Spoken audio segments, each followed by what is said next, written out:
So many golfers slice the golf ball.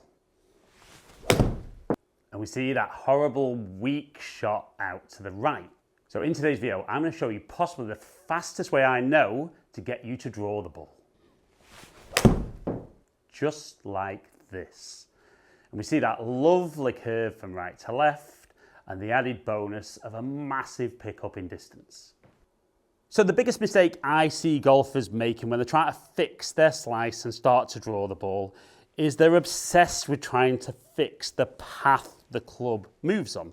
Because definitely when we watch on video, they can see how the club moves out, kind of the shaft's a lot steeper, and then the club works much more across the golf ball.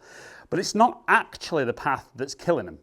It's actually where that club face is at impact. So that club face is open to the path.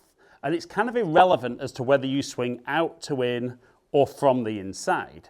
So the initial shot I hit there was a lot out to in with an open club face, but even if I were to swing from the inside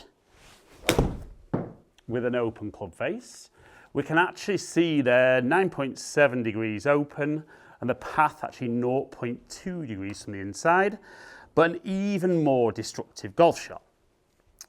So the biggest thing golfers, in my opinion, struggle with is that ability of how they release the club correctly, squaring the club face up, or even getting that club face closed slightly. So I'm going to give you a little exercise today that will feel very exaggerated, but is remarkably easy. And I work on this with loads of face-to-face clients. So we're going to lift the club up in front, and you get that full wrist set there. So we can see that club face looking up to the sky, and all I want to do from there is just want to move the club across so that the face is down to the ground. And I can definitely feel there how my forearms kind of overtake. So that trail forearm is now on top. So you get that feel.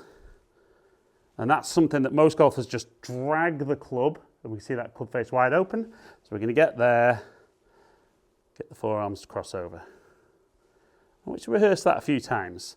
Then I want you to go down to the golf ball, get into that set position, and again, just get that feel of that just crossing over.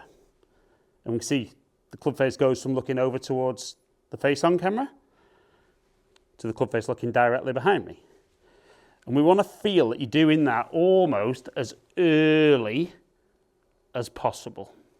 So if you're somebody who drags the club, the first thing your brain's going to do is start pulling the club this way to try and get that back to target. So we're going to get there, get back, feel that the forearms rotate, really rehearse that nice and early. Then we're going to make a practice swing. And feel that you're kind of releasing the club as early as possible in the downswing. So if we're saying that's how you're going to feel you release it, we're going to feel like you releasing it all the way back here. Don't worry about what people will say about casting. I want you to get the feel of that club face rotating. And then when you stand up to the golf ball, take a little bit of speed out to begin with. And it's amazing how instantly we see that ball curve from right to left. And we see the club face there 6 degrees closed to the path. Now, I'm sure there's going to be comments below, and please feel free to comment. I love interacting with you guys. But a lot of golfers will say, well, if I were to do that on the way down, I'd hit it like that. But remember, your body's not going to be in this position. What we're going to be is the body's much more out of the way. So we're going to see that shaft lean, but the club face is still very, very slightly closed. And then irrelevant of the path I'm swinging on, we want face closed to path. So again, we're going to get there. Rehearse that feel. Very different if you're a slicer with a golf ball. Do a practice swing. For me, that feels like the club face is pointing way left. So I set up to the shot, focus on that movement. And even though I'm taking a little bit of speed out there, we can see club face 2.4 degrees closed, still a carry of 150 yards rolling out 165. Now, definitely for me, when I take speed out with that feel, I tend to get the really big one to the left. So we see club face 11 degrees closed, not a particularly useful shot.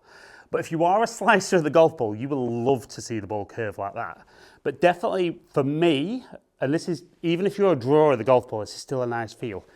The quicker I move, the more my body gets out of the way. Then as I release the club, that club face is still slightly closed, but enabling me to draw the golf ball.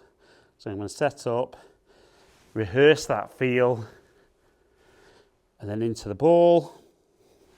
And again, that feels absolutely fantastic, and that club face just slightly closed, 3.7 degrees.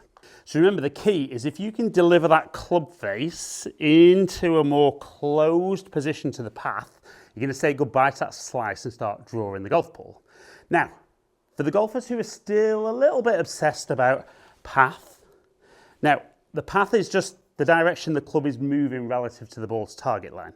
And if you are going to draw the golf ball like that, hopefully we're not going to have you aiming straight. So you would then aim a little bit more to the right. So even if you naturally draw your circle, your direction of your swing, a little to the left, as you align slightly to the right now, the path the club moves relative to that ball's target line will be better. You can now focus on that movement, releasing the club in a different way than you've done in the past, and then set up to the golf ball. And even aiming to the right, you might see at the moment you're just curving the ball a little too much. But look at those distances. Look at the control. Now that club face is 8 degrees closed and the path was 7 degrees from the inside. Now, what I would say, particularly when I work face-to-face with golfers, is most golfers feel they're trying to do this as early as possible on the way down. Then you might feel that, could I do it a little bit later in the downswing? And if you can find just the right time for you to do it, you can just start delivering the club back like that and hitting that lovely draw. But remember, those golfers who hit that horrible slice that we saw at the start, you are releasing the club, but you're hitting the golf ball and then releasing the club round here. Now, there's not a lot of point in doing it there when the golf ball's already gone. So if we can get that feel of how you release the club a little bit earlier in the downswing, like I said right at the very start of the video, this is definitely the quickest way I know of getting golfers to stand up there and hit that beautiful little draw every single time.